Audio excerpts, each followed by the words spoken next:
Hello दर्शक बंधु good morning जय जगन्नाथ।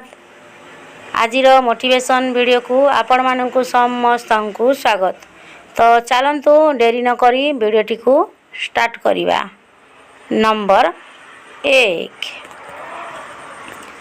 घरे जदि धनहानि हेउथाए तेबे 5टी मंगलवार दिन एवं शनिवार दिन तेलरे सिंदूर गोलाई हनुमान को अर्पण कले ताहा दूर होइथाए।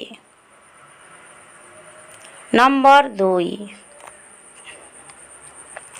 जेउ घरे स्वामी स्त्री भितरे कली हेउथाए घरर मुख्य कबाटरे स्वस्तिक चिन्हटीए सिंदूर रे आंकिबा द्वारा समस्त कली झगड़ा दूर होइथाए।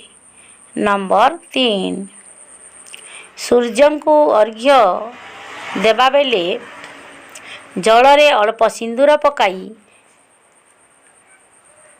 मन रखंतु सूर्य को अर्घ्य देबा बेले जलरे अल्प सिंदूर पकाइबा द्वारा शुभ होइथाए एवं घरे सुख समृद्धि वृद्धि होइथाए।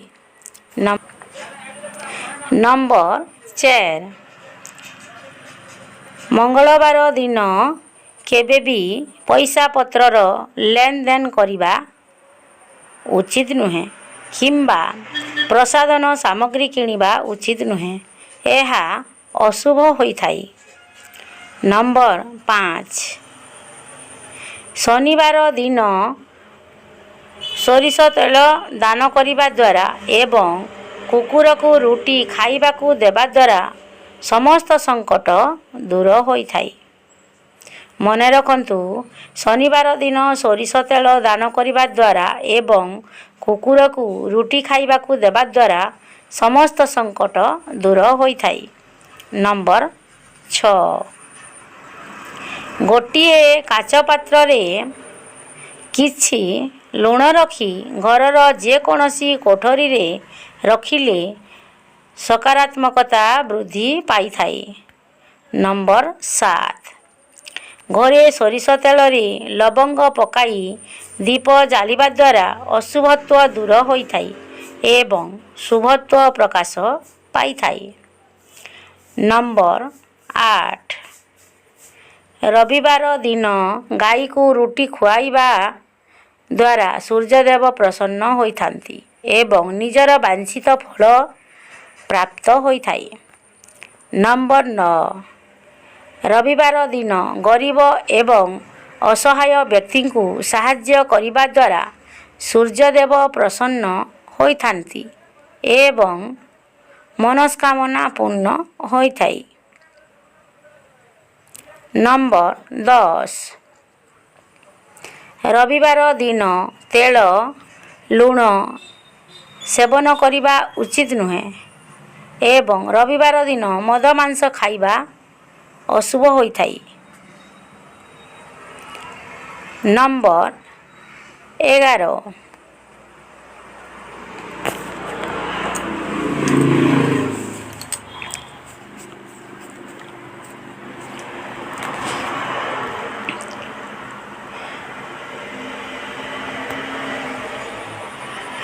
रजस्वला महिला माने आखिरे कजल लगाइबा उचित नुहे, एहा अशुभ हेबा सहित जन्मित संतान अंध हेबार संभावना होइथाए।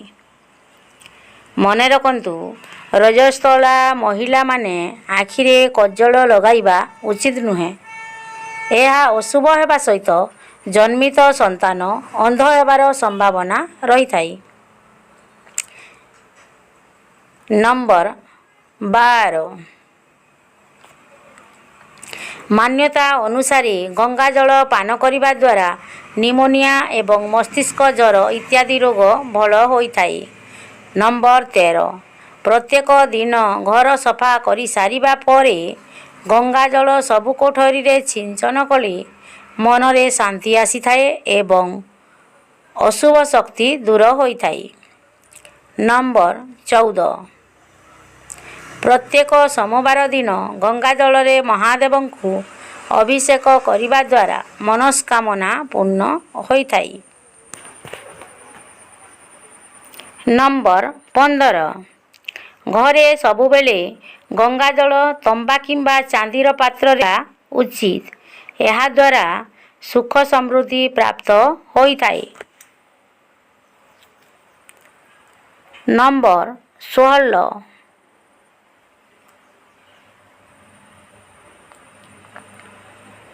घरे गंगाजल रखुथिबा स्थान सफासुतुरा रखिबा उचित एवं प्रत्येक दिन गंगाजल पान करिबा द्वारा शरीर निरोग रही थाए। नंबर 17 दिन समय रे केबे भी सोइबा उचित नुहे ଏହା द्वारा आर्थिक स्थिति खराब होइथाए एवं शरीर असुस्थ हेबा सहित आयु कम होइथाए। नंबर 18 मुंडरे तेल लगाइबा परे बलिथिबा तेल देहरे मारिबा उचित नुहे ଏହା द्वारा शरीर असुस्थ होइथाए। नंबर 19 केबे भी बाम हाथरे पानी पीबा उचित नुहे किंबा निर्वस्त्र होई सोइबा किंबा गाधोइबा उचित नुहे ଏହା द्वारा धनहानि एवं पारिवारिक समस्या देखा देइथाए। नंबर 20 केबे भी निज मुंड को दुई हाथरे कुंडाइबा उचित नुहे ଏହା द्वारा अशुभत्व वृद्धि होइथाए। नंबर 21 बसिला बेले किंबा सोइला बेले केबे भी गोड़ उपरे गोड़ रखिबा उचित नुहे ଏହା द्वारा धन एवं आयु कम होइथाए। नंबर 22 मनीष शरीरर 70 भाग पानी होइथाए तेबे अधिक पानी पीवा द्वारा शरीर सुस्थ रहिबा सहित अनेक रोग दूर करिबारे साहाय्य करिथाए। मने रखंतु मनीष शरीर रे 70 भाग पानी होइथाए तेबे अधिक पानी पीवा द्वारा शरीर सुस्थ रहिबा सहित अनेक रोग दूर हेबारे साहाय्य करिथाए। नंबर 23 स्वच्छ पानी पीवा द्वारा गंठी जागारे चिकणत्व रहिथाए जा फल रे गंठी दरज कम करिथाए। नंबर 24 गला जदि दरज हुए किंबा संक्रमित होइथाए तेबे उषुम पानी पीवा द्वारा ताहा दूर हेबारे साहाय्य करे। नंबर 25 शरीर रे पानीर अभावरु मुंड बिंधार संभावना थाई तेबे उषुम पानी पीवा द्वारा ताहा दूर होइथाए। नंबर 26 स्वच्छ पानी पीवा द्वारा एसिडिटी समस्या दूर हेबारे साहाय्य करे एवं पेट सफा रखिथाए। नंबर 27 जदि कौनसी समय रे मन बहुत विचलित हुए तेबे स्वच्छ पानी पीवा द्वारा ताहा दूर हेबारे साहाय्य करे। नंबर 28 उषुम पानी पीवा द्वारा शरीररु रासायनिक पदार्थ बाहरी जाइथाए एवं रोग प्रतिरोधक शक्ति ठीक रखे। नंबर 29 सकालू उठिला परे उषुम पानी पीवा द्वारा आखि उपरे बहुत भल प्रभाव पड़ी थाए दृष्टि शक्ति ठीक रही थाए।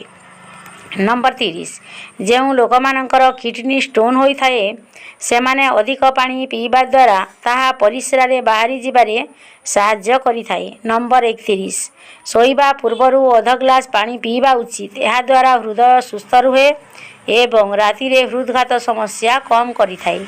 नंबर 32 द्विप्रहर समय रे खाद्य खाइबा पूर्वरु 2 ग्लास पानी पीवा उचित यह हजम शक्ति मजबूत करि थाए।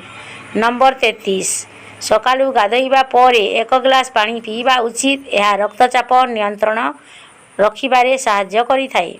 नंबर 34 खाद्य खाइबार तुरंत परे पानी पीवा उचित नुहे यह हजम शक्ति दुर्बल करि थाए तेणु किछि समय छाड़ी पानी पीवा उचित। आजिर अनुचिंता भिडियोटी आपण माननकु केमिति लागिला आपण मानकर मतामत कमेंट बॉक्स रे जणाइबी।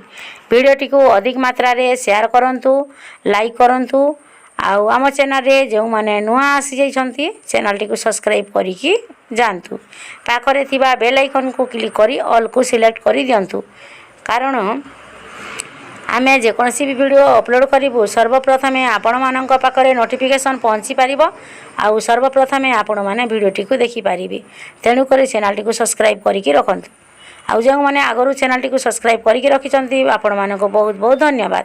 तो रहिली जय जगन्नाथ आजिर दिनटी आपण माननक पई समस्तनक पई मंगलमय हेउ। नेक्स्ट वीडियो आसंता काली आसीबो देखिबा को जमार भी भूलिबे नै। आमर अन्य वीडियो माने देखिबा को चाहूतली ऊपर आई बटन रे वीडियो लागुची क्लिक करी देखि पारिबे नले एंड स्क्रीन रे मध्ये वीडियो लागिची क्लिक करी की देखि पारिबे। रहिली जय जगन्नाथ।